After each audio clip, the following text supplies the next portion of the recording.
Hello and welcome to today's episode. Today you're meeting a woman who aims to rid India of its title of being the world's diabetes capital. She is Dr. Nandita Shah, the founder of SHARAN, a non-profit organization that is healing people through food and educating India on better nutrition. Dr. Nandita Shah is a homeopath and a vegan who runs workshops and educational programs across the country on better nutrition. Her focus is healing through food, and her non-profit is called SHARAN, or Sanctuary for Health and Reconnection to Animals and Nature. Thanks to location partner Infinity. Dr. Shah, welcome to the show. Thank you. When you think of the kind of foods that we eat in India today, what would you say are the three biggest myths, that we've all, subscribed to? Well, I would say the first is the milk myth. And that's because, we say Krishna ke zamane mein bhi doodh peete the. People were drinking milk even in Krishna's time. And so we think that milk is the best food for us. I grew up like that. The second is animal products. Like, Indian food is actually very healthy. But we're changing a lot. And in the past, even those who were non-vegetarian would have non-veg on Sundays. But now it's every day. And we are not actually supposed to eat animal products, like if you look at our body or our anatomy, but mainly our instincts. For example, if you walk through a farm or an orchard, you feel like picking fruits and vegetables and eating them. But if you see a chicken walk by, your mouth doesn't water. But if you were a dog, it would be the opposite, that you'd walk through a farm or an orchard and nothing would happen to you, but the chicken would be attractive. Now, we are attracted to chicken now just because we've been conditioned. So if you smell the barbecue, it's because of the conditioning. But instinctively, we are not. And the instinct tells us what's good for us. Okay. And the third one, I would say, is the processed and refined foods. Like we think that we should do everything the West does. And so we eat a lot of foods that have a long shelf life, but that decreases our shelf life.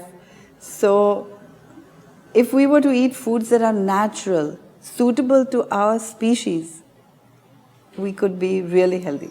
And what are the impacts that you've seen as a doctor, as a, person who's been trying to treat people of a variety of illnesses because of these myths that we've subscribed to? We're seeing a huge increase in various lifestyle diseases today. For example, when I became a doctor, only 5% of the adult population had diabetes. Today it's 35 or 40%. And we're seeing diseases that weren't even in our medical textbooks when I became a doctor.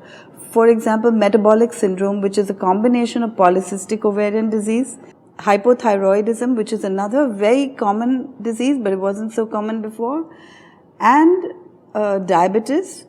And it can also be combined with obesity. We are seeing these combinations of diseases in more and more people and in younger and younger people that we never saw before. And have you noticed a direct relationship between, the kind of foods that we eat and the diseases that we're succumbing to? Actually, I'm helping people reverse diseases through food rather than medicine. So I actually help them get off medicines and get well just by understanding what is the correct food for our species and then switching to that food.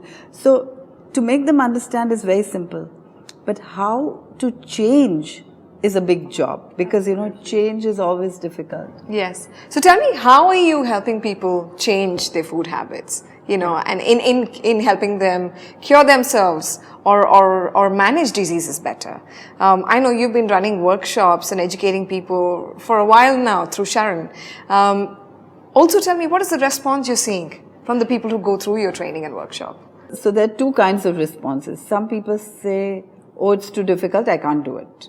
But when people were really sick, when doctors had given up hope, one foot in the grave, they would listen, they would change, and they would get well. And the results were so stunning because, it was mind-blowing when people got well from things that nobody expected them to get well from. Can you give me an example? I had a 70-year-old woman who had 3 years of heart disease, and when she met me, she had just come out of 3 weeks in ICU with a prescription 1 page long. And the reason she came to me was because she didn't want to take all those medications. She had never taken so many medications in her life. And because I was a homeopath, she thought that I would give her homeopathic medicines instead. But because I was traveling, I couldn't take on that case. And because she insisted, I taught her everything about diet.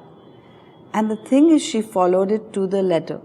When I came back after 2.5 months, because I had promised her I would treat her then, and I asked her to follow up with her cardiologist till then. When I came back after 2.5 months, she was on just 1/4 of one medicine, but a woman of 70 who couldn't get out of bed for 3 years, was going for walks at 4 in the morning, and was going to the gym for half an hour in the evening, and that was in 2005. Today she's running around Pondicherry in shorts. Tell me about some of the things that you suggest to your patients or to individuals who come through your workshops. Well, I always ask them to be on a whole plant-based diet, and many of them don't really know what whole and plant-based means. So whole means anything that is whole in nature, the way a monkey would eat it. That means a monkey doesn't have any machinery, a monkey doesn't have any tools. And so whole means no oil, no sugar, no white flour or no white rice. Help them plan a menu. What would they eat in every meal, because sometimes they have no idea. Plant-based means nothing that comes from an animal. For example, no milk, but that also means no cheese, butter, curds, paneer, ice cream, buttermilk, or anything that's made from milk. So it means looking at ingredients, but it also means not even buying things that have ingredients written on them, like not buying things from packages, just eating whole, fresh foods. And so I also help them learn through cooking classes, because sometimes they have no idea of how to cook really nice food without oil. We make anything without oil, even bhajiyas and things which are traditionally fried can be made without oil. Just going back and referring to the very first myth again, we consume milk in a variety of different ways, as you mentioned. And pretty much every single day. I wouldn't be surprised if, at least 60% of the kind of foods that we eat contain, milk in one way or another. Absolutely. So that, I think, would be the biggest myth to break and counter, right? What is a substitute to milk? So that's one of the things that I teach them, how to substitute every single thing, how to substitute milk in chai, or how to substitute milk in the form of butter, cheese, paneer. Even I teach them how to make ice cream without any milk. Wow. Okay. So there are all kinds of recipes, and you know what? They're really so simple, but it just takes that mind shift. Okay, let's focus on chai. I mean, today we're having a fruit infusion, but if I were to make chai without milk, how would I make it? Well, you can use a variety of milks. If you don't want to make your own, you can just use soy milk. Okay. But it's really simple to make almond milk on your own. You just soak almonds overnight and then put them in a blender and strain it, and you've got almond milk. So you can have almond milk, cashew milk, rice milk, oat milk, all kinds of milks, Okay. You've been working on helping people choose better diets and heal through food. And you've pretty much dedicated your career to this, right? What's this work meant to you? Well, personally, many things, because I believe that it's holistic. I became a homeopath because it's holistic, and this is just one step further in my path. I also suffered from a very severe illness in 1997. I got Guillain-Barré syndrome, which was a complete body paralysis. And it made me look at everything much deeper. Like, if you want to get rid of a problem, what do we have to do? We have to find the cause and remove it. And the cause of any problem is not the absence of medicine. So once we realize what the cause is, today we see people who have diabetes. They take medicines, they cut down their carbohydrates and sugars, they never get well, because they haven't attacked the cause. So when I got this illness, I started looking at what is the cause and started making a lot of changes. The other thing that really touched me is the fact that we have moved so far away from nature. We're so disconnected, so we don't really know. So my work is also helping people reconnect to nature and animals, because animals know what they need to eat and animals know how they need to live, but we don't, just because we are controlled by a market that wants to sell things, you know.